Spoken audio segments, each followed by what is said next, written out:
It doesn't matter what technology is because technology moves very fast. But you know what the most important thing is? Customers. If you know how to get customers, you can sell them anything. But if you're just an expert on one technology and that becomes obsolete, then you are obsolete. So very quickly you realize the pattern here is really getting to customers, retaining customers, serving customers well. The crucial mistake is that they think that the core business of the organization is to sell to customers, and they kind of undermine the delivery. And if you suck at the delivery, which is what I call the experience, then they'll fight you on price or they won't buy from you at all.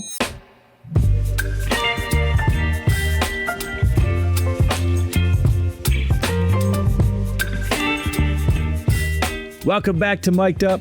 I'm your host, Mike DiCioccio, and today we have an investor, a strategy accelerator, a speaker, an award-winning consultant, and he's joining the show. They're also known for many different things, but one of them is the world's leading authorities on customer experience. And I'm super excited to talk about customer experience because we don't talk about it a lot on Mic'd Up, but it's something super near and dear to my heart and my backstory as well. So I'm excited to talk customer experience and strategy execution. He is the author of Dare to Author and has written 7 previous books, including Next is Now, Excellence Every Day, Innovating IT, Customer Experience Strategy, Exceptionalize It, or is it IT? I might have got that wrong. Exceptionalize It, and Passionate and Profitable. He's helped some of the world's leading brands such as Mercedes Benz, Delta Airlines, Walmart, FedEx, Johnson & Johnson, and even MasterCard to author the next chapter in their success. Welcome to the show, Lior Arussy. Well, thank you very much for having me, Mike. Yeah, I'm excited to have you. There's so much. This is like the most overused word in the history of overusing words is synergy. But you and I have a lot in common, I think, about what we care about, what we're passionate about in business.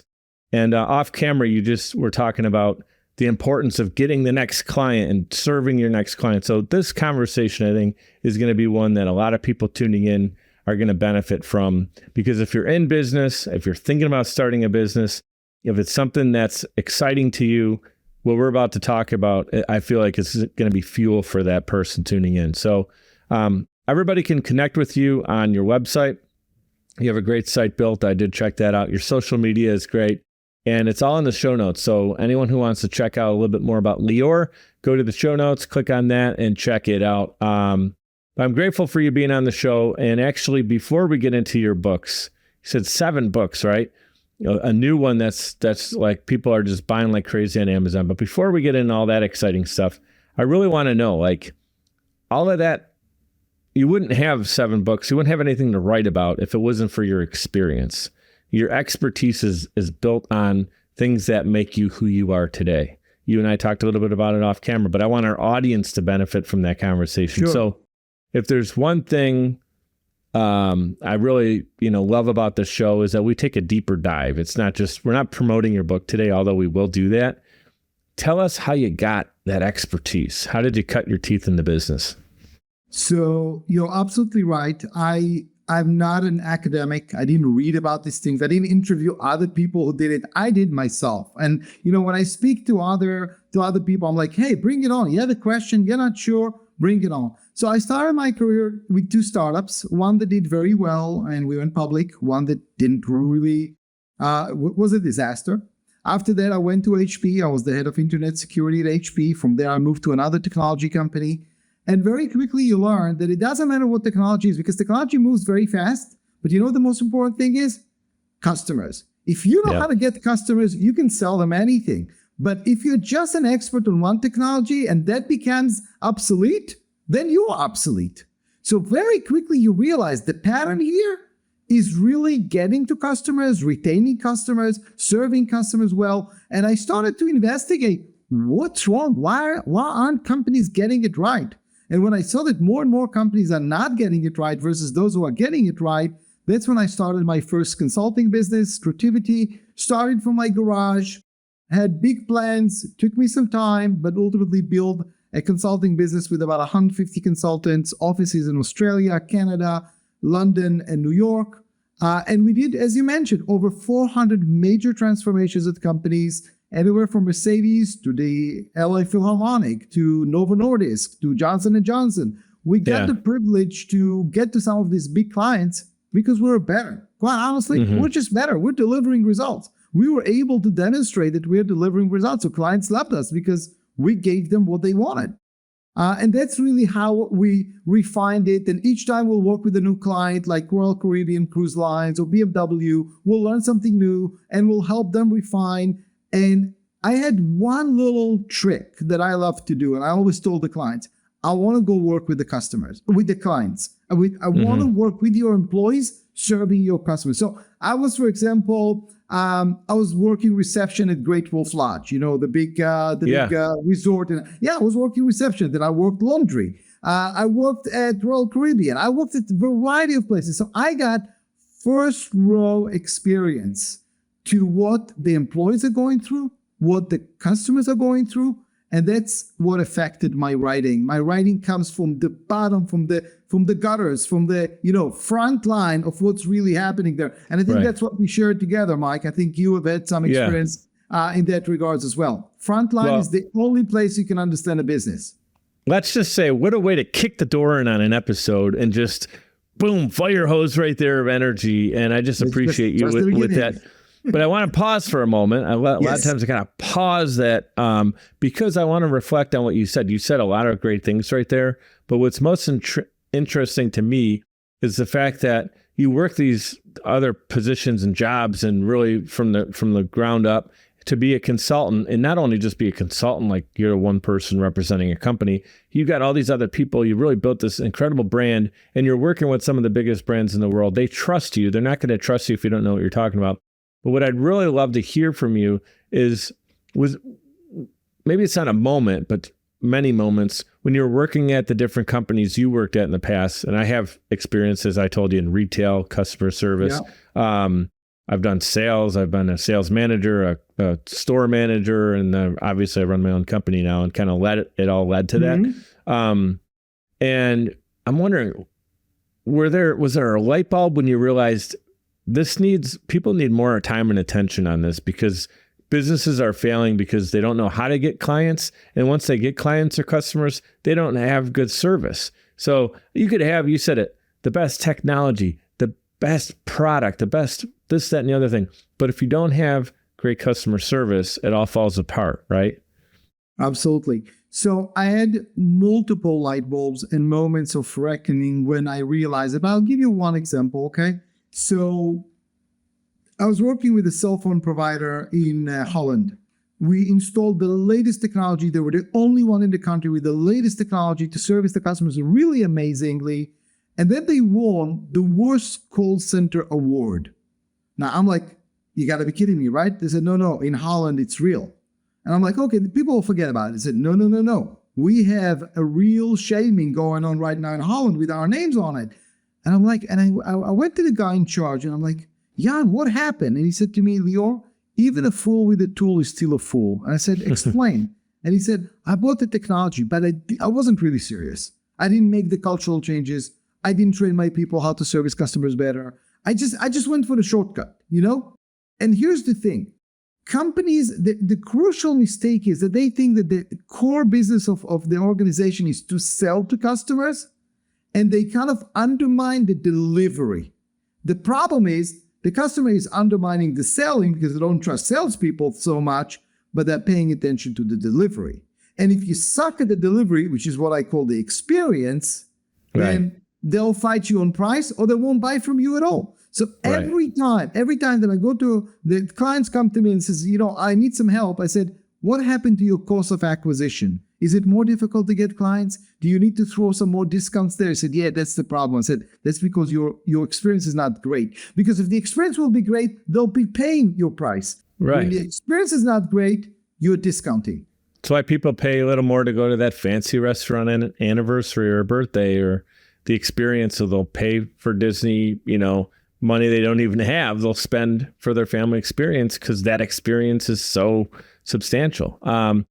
What I want to talk to you about real quick to follow up on that is a lot of people might be tuning in right now thinking, well, I sell a product that doesn't really need a sales rep. Maybe it's people just buy it off of a website, and it's literally like all the marketing, they run in Instagram ads and Facebook ads, and it's in TikTok, and you might have an influencer just pitching it or whatever. There's not necessarily like a sales team in place, but what I want them to understand is the customer experience is still, how does your website work? How does the ad pull them in? And then once they actually are experiencing the product, what does the packaging, the unboxing feel like? If they have a question the day that they buy in your product or service and now they need help, is there immediate help? Is there got to wait 2 days for someone to call you back, right? So all those things are kind of go into what used to just be, you walk into a store, you talk to a salesperson, they sell you a product. Now with the internet, and I say now, but it's been decades of a different experience. I'm not trying to tell you this. I want you to kind of elaborate on what I'm talking about here. And how is that kind of the newer sales and service process for a company? So I'm going to give you an example, and then I'll build up on what you mentioned. American Express found out that the one day in the year that people cancel their cards is the day that they received their terms and conditions, that document that they give you with its tiny, tiny little fonts with words that you don't understand. Even 27 pages. Yeah. That's the day. Why is that? They still have all the benefits and everything else. So in customer experience, there's a concept called the journey. The customer journey doesn't start or ends just in sales. It starts in awareness, and then the website, and then the sales, and then the opening the box, and then the using the product, and then the service, and then the invoice, and then the legal. Everything is part of the experience. And you are as good as the weakest link in the journey. So the mistakes of a lot of companies to focus on the sales side, on the website side. No, it's a complete journey. And the question is, how are your customers experiencing your journey? Are they experiencing it with excitement? Are all the touch points in the journey, all the milestones in the journey delivering exceptional value? Or some of them are kind of mediocre value? You see, every company has a customer experience. It's just most of them suck. Right. Whether it's a good or a bad experience, it exists. It's an experience. It's an experience. If you don't have a SOP, right, for a great customer experience, then you do have a customer experience. It's not a good one, right? So that's absolutely correct.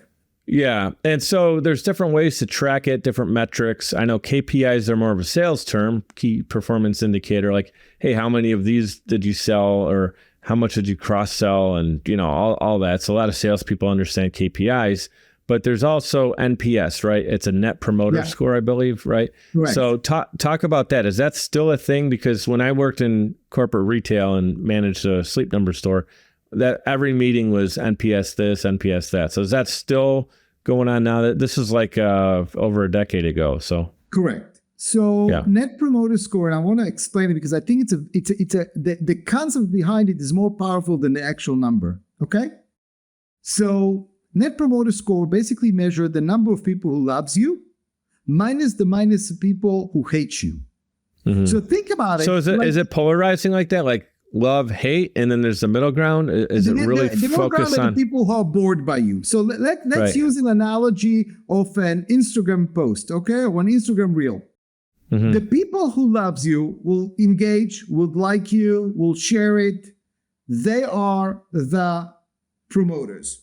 The people who look at your stuff and will say, I don't care for it so much, will ignore it, are the neutrals.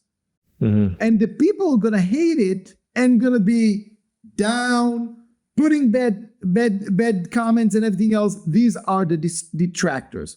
So net promoter scores is basically saying, how many loyals do you have? How many promoters versus how many detractors? So I'm going to take the detractors, extract it from the promoters, and let's see, do we have a net positive people who loves us, or do we have a net negative of people who loves us? So imagine that Instagram post, if most of the people are going to hate it, what will be the overall feeling toward that post? It's hated. It's up. It's bad. That's what Net Promoter Score is really trying to illuminate to companies. You need to watch not just the people who loves you, but also people who hate you. Because the people who hate you are going to create a counter force and tell people, hey, don't buy that stuff. It's not good. Versus the people who say, hey, I love it. Buy that stuff. So again, when you're in a customer relationship business, you want to see the full picture. You want to see the people who love you, you want to see the people who hate you, and you want to try to move as many of the people who hate you into the people who loves you. Otherwise, you've got a reputation problem. Right.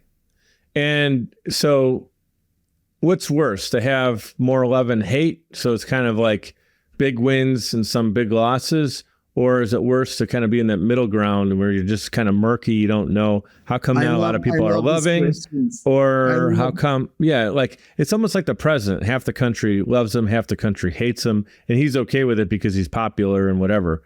Or really, you could talk about that in many ways. But to go back to my question is, what happens when a company's stuck in that middle ground? How do they break through that? The middle ground is what we call indifference.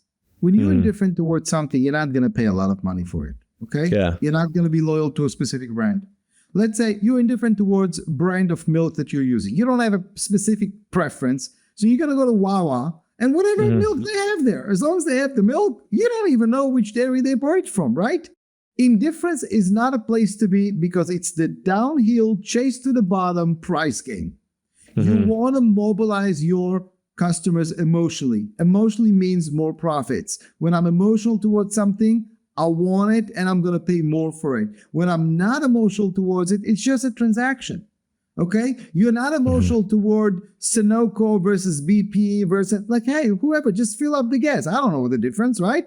Indifference is not equal profitability. It's not equal loyalty. I'm not going to come back to you again. Indifference and boredom, I call it the boring customer experience, is the worst place to be. And you mentioned before the website and everything else. Some companies who are only doing digital with no real human support are risking that they will be in the boredom space. And when you're in the boredom space, I'm just going to go to the next price game. Yeah. So if you want to be in profitability, if you want to be in loyalty, you better start thinking about how do you mobilize your customers emotionally. Indifference is not a strategy.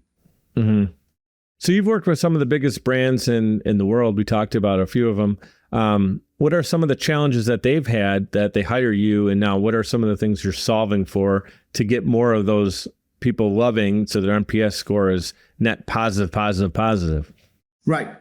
So ultimately, they'll start by saying, our NPS is not good. We want better customer satisfaction, so on and so forth. And I would usually shift the conversation to profitability and retention because it's hard money. They understand money. That the scores are nice, but show me the money and we'll show you the money. And what happened is that over time, they took their success for granted. They took their customers for granted. And then they started to treat them that way. Like, they'll come, don't worry about it. I don't need to work hard. I don't need to add value. I don't need to change. They'll change for us, and so on and so forth.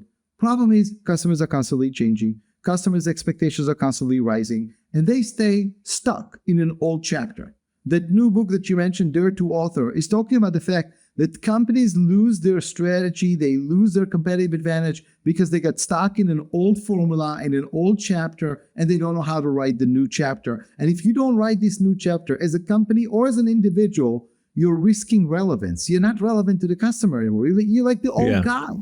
You're like the old guy with the old trick. And you know what, Mike, in 4th grade, it was funny, but we're in college already. It's not funny anymore. It's, how many times are you going to repeat the same joke and you expect us to laugh? Make yourself, adapt to innovate. change. Yeah, you got to be innovative. Do something new. Right. Because if you're going to bore me, then I'm going to go somewhere else. Allow me, Mike, just to use a slightly harsh example.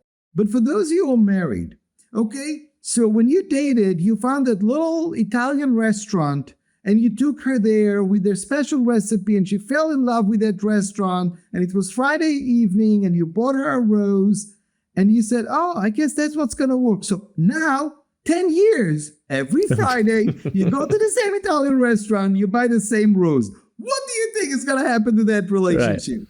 Right. Eventually she's like, come on, stale. It worked the first time. Yeah, there's some women are tuning in going, man, if my husband gave me a rose every Friday night, I would be doing pretty good. But I know what you're talking about. Yeah, you doing the same thing over and over and over again.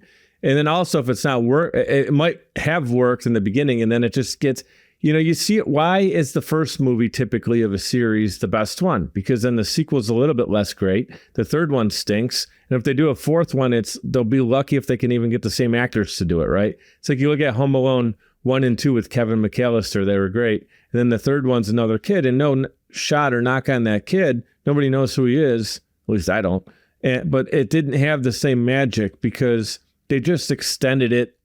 Some people will buy Home Alone. They'll go spend money on it. We can maybe be net positive just off of the name, but then you put out a lousy product. And I think you just said the key word, magic.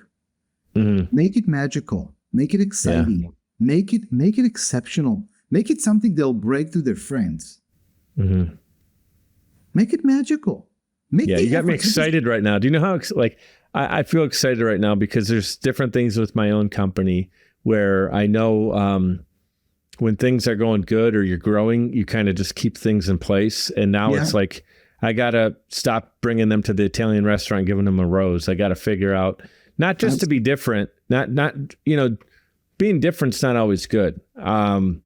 Because I can do something right now crazy on air as we record this, be off the wall crazy. It doesn't mean that it's going to be good or educational or entertaining. Different isn't always good, but being, like you said, innovative so you can move things to the next level in the right direction, that net positive is important. So that you got me just juiced up right now thinking about different things we can change for my company. Can you give a specific case study, something you did to help a brand transformation and the customer experience? Just something you think of right now that's like a real proud moment. I'm going to give you an example. It's one of my favorites. So we work with Mercedes Benz, 27,000 employees across 350 dealerships around the country. Every dealership is individually owned, so you can't even control the employees. Mercedes doesn't have that. And I talk to technicians, I talk to service managers, I talk to service advisors, I talk to salespeople, and I said, look, fixing a car is a rational skill set, but the really most important skill set is understanding customers, because if you do that, you can shine in ways that you never did before. And we taught them 2 rules. Always focus on the emotional, and always focus on the power you do have, not the power you don't have. And then you'll be able to do a lot of miracles. Let me tell you a story, true story. New Jersey, for those of you who know the state of New Jersey, seem to be very proud of its potholes. They think it's some kind of a national treasure, so they don't fix it.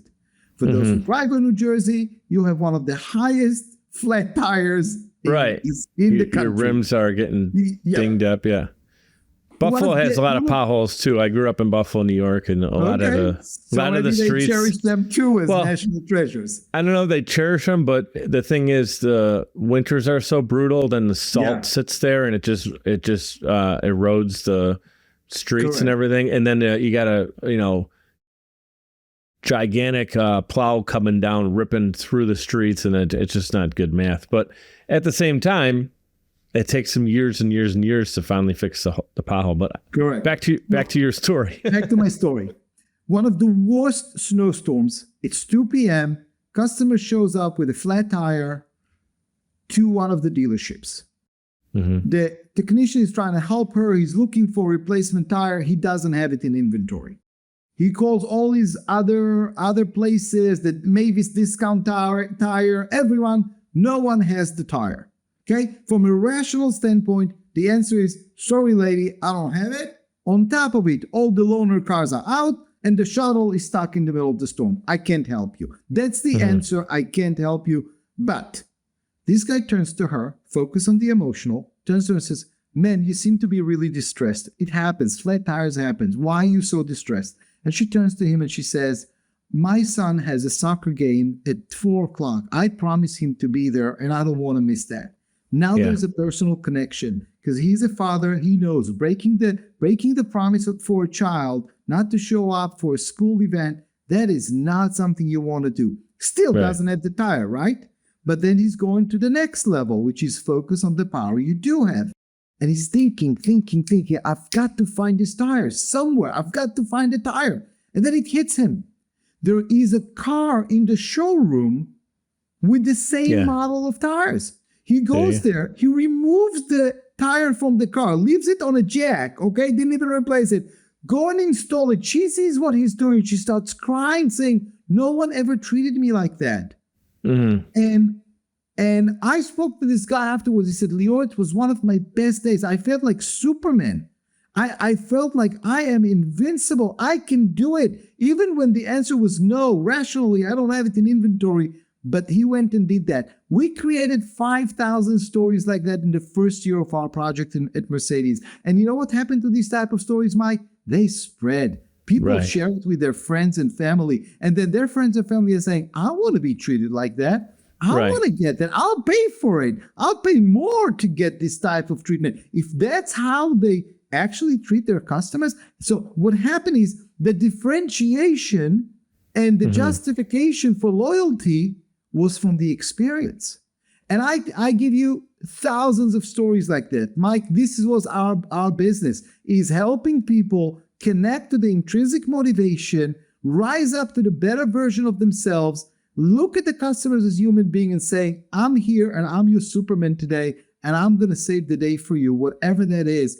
I'll find, because I'll focus on the power I do have, not the power I don't have. That is an incredible story, and it makes me think about my most recent experience, and I'm not going to name who it is because I'm not about dogging someone on the show, but I had a horrible experience. I bought my car back in March, and literally like after, it's funny, it's a flat tire situation. Now, I wasn't getting my daughter to a school thing or anything like that, but I just bought a car and it had a tire issue, and I kept, I bought like one of those small little kits where you can just, fill the air. So basically I was doing a lot of traveling back and forth from Buffalo to Philly, and I wanted to make sure I had that in case, my air got low.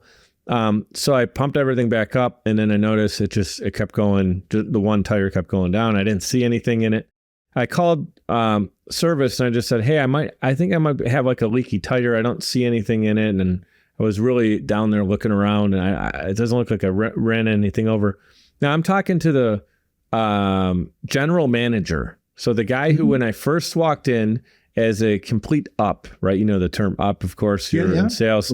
So I didn't tell him I was coming in. I didn't fill out anything. I went to the dealership because I knew the car that I wanted was there based on their online inventory.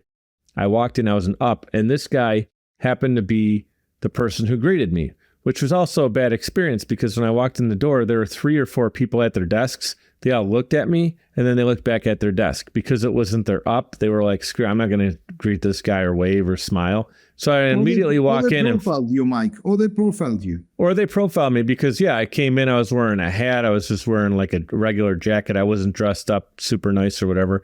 I was just in there shopping, and they probably... that could have happened too.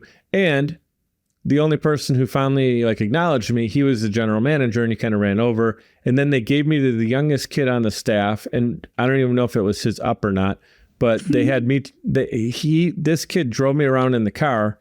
I really liked it, and I ended up buying it.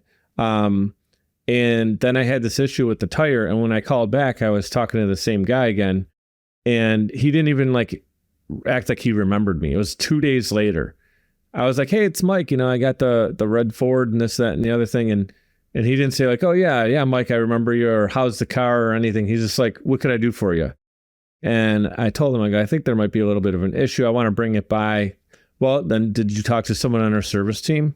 I'm like, you're the first person I talked to. He's like, you got to call the service team. And he gave me the number to call the service team. He goes, are you sure you didn't just run over something? I'm like, dude, really? You're already trying to get out of it? I just want you to look at the car and see if there's something that maybe... Yeah. And even if it's, hey, Mike, you did run over a nail. Sorry, that's not covered. At least they would have looked at it. But his first thing was, get off the phone call with me, give me customer service. And I felt so unappreciated the second I bought that car. I also had, it has the Apple CarPlay in it. Yeah. Which my last car was a little bit older. I had a Lincoln. It was a 2015, so it didn't quite have the technology yet. Mm-hmm. So this is the first car I had that had the newer Apple CarPlay in it. And I'm pretty technology, sound, and I can figure stuff out on my own. But it was having a connection issue the day I got the car. And I was literally in the parking lot. My sales rep just shook my hand, and walked in. I know it's all glass. A lot of these dealerships are glass. Yeah. I could see he's like in there. I text him and he didn't get his phone. And I just said, hey, I'm having an Apple CarPlay issue in the car right here. And then I figured it out. So I just drove off and went home. But he never texted me back or called me back to say like, hey, I missed your call. What was going on did you have an issue or something I could help you? It was like, and I was like the nicest customer to them. I wasn't a stickler. I wasn't being bad about price. You know, sometimes people like are a jerk and so they get mistreated because of how they act. I thought I was fine. I mean, really the way that they had treated me, you would have thought I caused a stir in the showroom. It was terrible. No, you didn't. You didn't. I'm going to disappoint you. You were not even a customer. You were just an item that they needed to close and throw away because all they needed is to get their number done. Get that car off the lot. You were a budget. You were a budget. You signed the paperwork. In that journey, the journey ended with you signing. They didn't look at the rest. They couldn't care less of the rest. But I have to tell you something. Part of what I teach, especially in the car dealership business, I teach people that, look, the average customer buys about or leases about 10 cars in their lifetime. When you think about 10 cars in the lifetime, that could be like $1 million or something with service and everything else. So how would you treat $1 million customer versus a $50,000 customer? But what you described is you were not a customer, Mike, at all. I'm never going to buy another car there, and I will never send anybody there. They totally a customer burned. Has a name, and they don't even know your name. Right. You were merely a budget. It was terrible. Yeah. Yeah, but that's exactly what I'm talking about. When you got the most important skill set in life, which is how to treat customers well, you can apply it in any industry. If AI is going to come take your job, you can go to another job because you know how to treat customers. You're not just a technocrat who knows how to process paperwork of a car sale, you know? Mm-hmm. Right. Yeah, transactional selling. It was such a transactional deal. It was, and I worked in customer service, so I'm usually pretty easygoing because I know what they're going through, and maybe the guy was having a bad day. But when you buy a car, you're not there once. I was there probably 3 times. The initial drive-through, then I had to come and sign the paperwork, and then the day you pick up the car. And all 3 experiences made me feel like I'm almost doing them like a favor by getting this car because they're not really wowing me at all at any step of from the first time I stepped foot in there until I drove off. So look, take this example because I think it's very important for your listeners to see because it's true for a lot of other things. You went through the experience, you gave them your money, they did not give you a good feeling back. They gave you the car, you got the car you paid for. But you see, it's the emotional envelope around it that was missing. And now the next $50,000, whenever it's going to be, it's not going to be with them. When your daughter is going to make it to 16 or 17 or 18, when you want to buy her one, it's not going to be with them. You're probably going to share it with a couple of other people who are not going to. So if I'm going to add just on the safe side, probably about 5 to 10 people that you will share this in the next 2 to 3 years, each one of them could have spent $50,000 at that dealership. So that is $500,000 loss for that dealership by not remembering your name and smiling at you. Do you understand how simple that is? Yeah, that is so. I never really thought about it on the large scale. Like, obviously, I knew that they'd be losing my business. But like you said, 8 cars, 10 cars in a lifetime, plus all the immediate family members that you're going to share that in your friends. Now, I mean, it's insane when you think about it, which is why every small interaction is so important. And something I learned you're familiar with Grant Cardone and Gary Vee. Yeah. Cardone has in one of his books, I believe it was the book called If You're Not First, You're Last. And there was a whole section about, and I read this like when it first came out, which is probably almost a decade ago. But the whole purpose of what he was teaching is having a customer, I don't want to say complaint, but like a customer service interaction where someone needs something went wrong with the product or service. Yeah. And now they're calling you because they need help. A lot of people try to avoid that because it's not new money. Like a salesperson's like, oh, give it to the service team. I don't want to talk. I'm not telling them I'm not here. It's like, I'm not selling anything new. But the fact is you wow them again with that experience. And now you're literally just helping them because you want to be a great provider, thanking them for their business and just being a good person in general, right? And now they're happy. They feel supported and heard, just like I would have if that experience went in a better direction. And now next time they do buy, they want to go back to the person again because, hey, they really do serve me there, So Mike, is so important to like treat the customer service and sales at the same level. Yeah, let's build up on it. I would argue to you that service is more important than sales. Let me explain to you why. So imagine that you have a bank account with your brand that you purchased from, okay? Mm-hmm. In sales, they've done a withdrawal, a very big withdrawal. You pay the money. They made an equal deposit, which is the product they gave you, okay? Now you're even. The account is even. Service is when you deposit back. Mm-hmm. So if you want to withdraw again, you need to deposit. Every time that there is a service issue, there's a dispute, there's a complaint, there's an issue, the customer is watching. Are they transactional or are they relationship? Transactional, they're going to fight with me and they're going to be cheap. A relationship, they're going to go a little bit beyond because they understand they're making a deposit here. And when they'll come and ask me for the next withdrawal, I'll be happy to give it to them. So whenever the customer is giving you a hard time on price, you need to ask yourself, did I make enough deposits to justify the withdrawal I'm asking for? Mm-hmm. That's so good. Yeah, that is really good. Man, I feel like we just are scratching the surface. There's so much more I want to get into. Before we do get into kind of wrapping the episode up, I do want to give some love to our sponsors. Number one is my company, Social Chameleon. It's transforming your podcast. Go to socialchameleon.us. So when somebody's thinking, hey, I want to launch a podcast, I want to get this thing started, but I don't want to do it myself or I don't know how to do it, that's what we're here to do. Socialchameleon.us. You press record, we handle the rest. Allowing it to look professional, have it on YouTube, Apple, Spotify. We do distribution for you. We also help you get great guests like Lior on the show. If you want to get someone like that on your show, we help you source them. We help you book them, get the whole process taken care of. And also your social media content. That's another thing that you have to think about. We take care of that for you as well. So if you're looking to do that, or you already have a show and you're like, hey, I want to really up my game with my podcast, check out socialchameleon.us to transform your podcast. Also, we're recording this right now in Riverside. So if you have a show or you're thinking about launching one and you want to know how to do it virtually, look, Lior and I are not even in the same state right now. We're virtual, and that's not any new concept. But if you want it high quality, go to riverside.fm, and I got that clickable in the show notes. And if you're also wondering, how do I get my show on Apple, Spotify, iHeartRadio, we do that through libsyn.com, libsyn.com. So those are our sponsors. Back to what you were saying. How important is it for companies to adapt? There was that word we talked about earlier where like they're still doing things in the Stone Age. Adaptive strategies to today's rapidly changing market. So I think you answered that.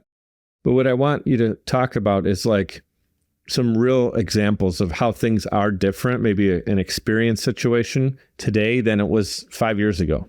Let's take a very simple example, Mike. 10 years ago, we went to a doctor. They prescribed us with whatever. They diagnosed us. They prescribed us. We said, thank you.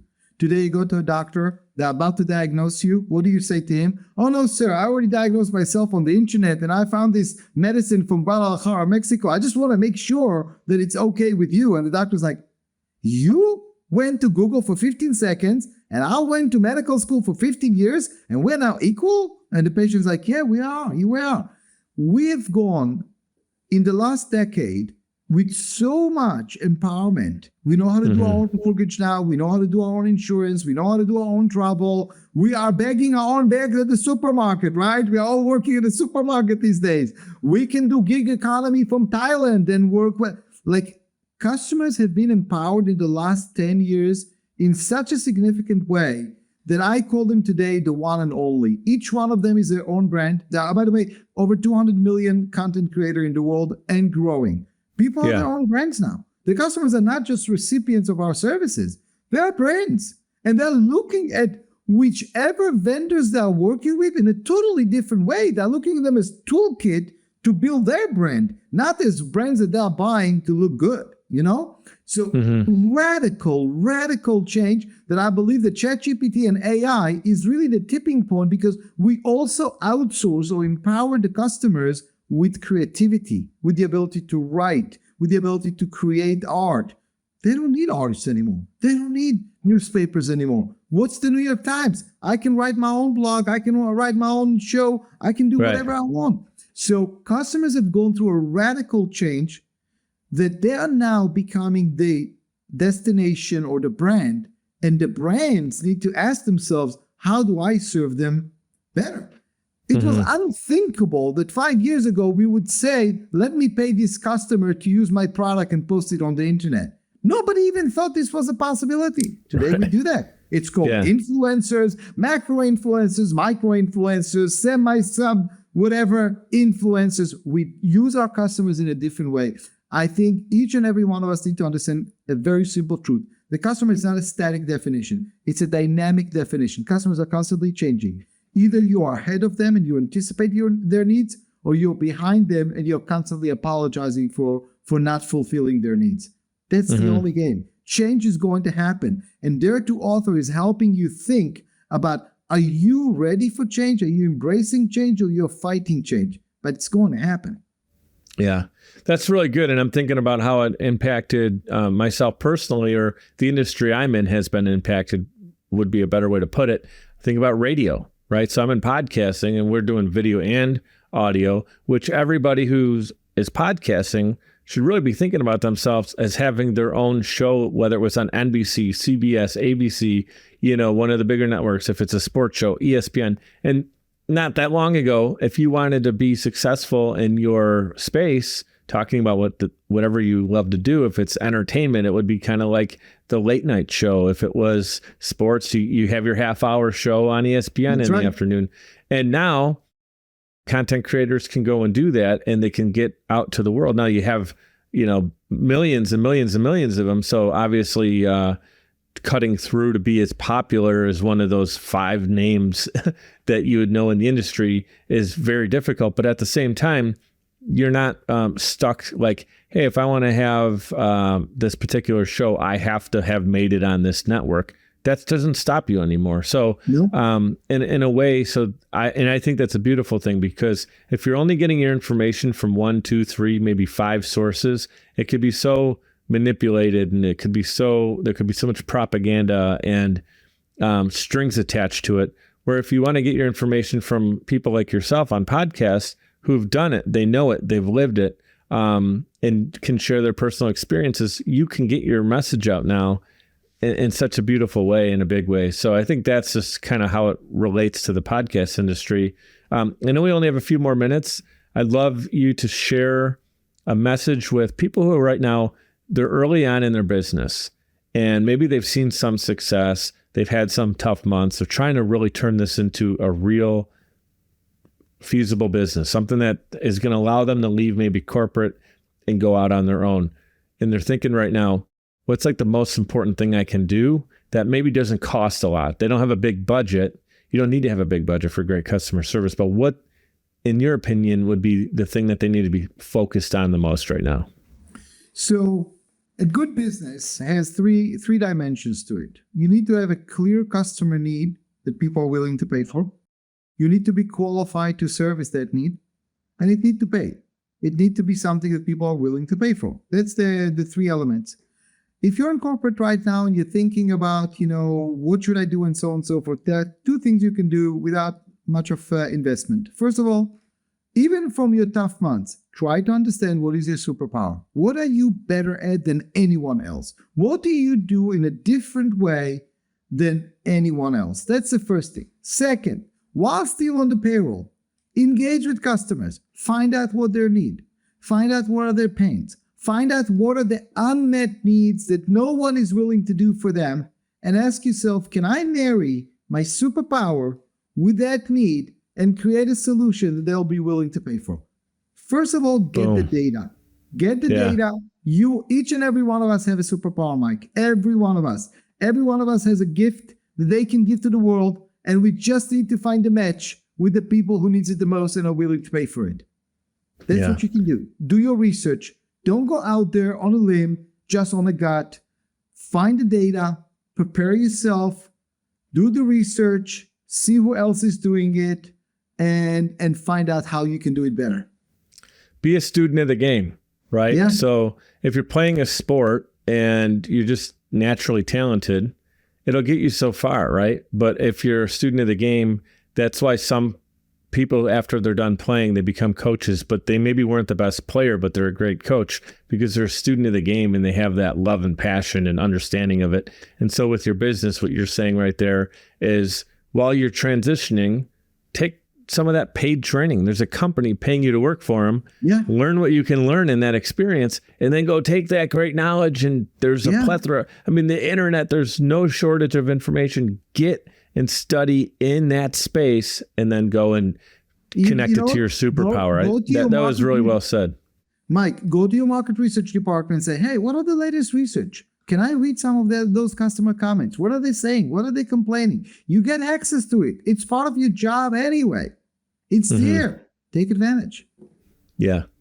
This is an awesome interview. It took me down a little bit of memory lane with some of the terminology and the net promoter scores and some of the things I used to think about when I was more in like the retail side of things. And but I love how you connected it to kind of the entrepreneurial spirit and the customer relationship. Actually, I had an idea. I know we got to run. I'd love to talk to you off camera so nobody can steal our idea. But I had an idea for an app years ago because I was so impassioned by bad customer service experiences. Because for me, if you said, Mike, what was your one superpower? It was great customer service. Like if people were like, why do they keep buying more from Mike than from me? My answer was, this is really the truth. The reason that my company is called Social Chameleon is because if you were to ask me my selling style, it's like a chameleon. And I mean that in the positive light, because a lot of times people think chameleon means you're fake, you're changing, and you're just adapting to whoever you talk to in a fake way. No, this is a real way. Like if you talk to someone who's 90 years old and you're selling them a product opposed to a 15-year-old, I would think your delivery may be different. You're still being yourself. You're still Lior, but you're going to connect with them different. You're going to pull at different experiences that they can relate to. So you're actually like, it's like when you're in college, you talk to your grandparents and your parents and your neighbor different than your friend. You're still truly you, but you just know that you're kind of a little bit of a different version. I think that's really important in sales for people to connect and relate. So that's where Chameleon came from, really. But the reason that I had this idea for this customer service app was just all these poor experiences. So I'm working for these companies, getting graded and getting paid and getting bonuses on great experience. And then I'm getting terrible experience. So I'd love to talk to you about an idea I had to just up the level of customer service experience. And most of it was like restaurants and places that have physical foot traffic, as we would call it, right? So just something I'd love to talk to you about. Maybe we can come up with something. And maybe today was a start of a new, beautiful partnership or something. So, man, I just want to say thank you for your time and your expertise. BGBG, you see it all over my merch. Be great and be grateful. And I'm grateful for your time. Well, thank you very much for having me on your show.